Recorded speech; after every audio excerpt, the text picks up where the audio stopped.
এই অনুষ্ঠানটিতে শুধুমাত্র প্রত্যক্ষদর্শীর বক্তব্য ব্যবহার করা হয়েছে। এখানে নির্মাতা বা চ্যানেল কর্তৃপক্ষের কোনো মতামত প্রতিফলিত হয়নি।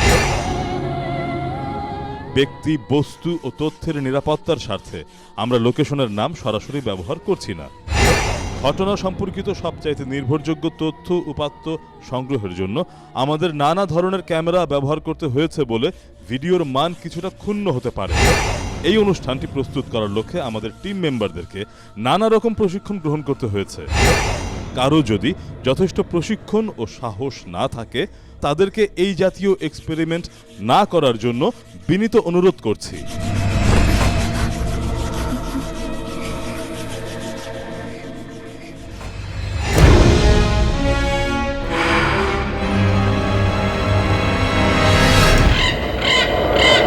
শালিহর গ্রামের এই ভুতুড়ে বাড়িটিতে আমরা আমাদের ঘোস্ট হাউস টিম নিয়ে রাত কাটাবো বলে সিদ্ধান্ত নিলাম।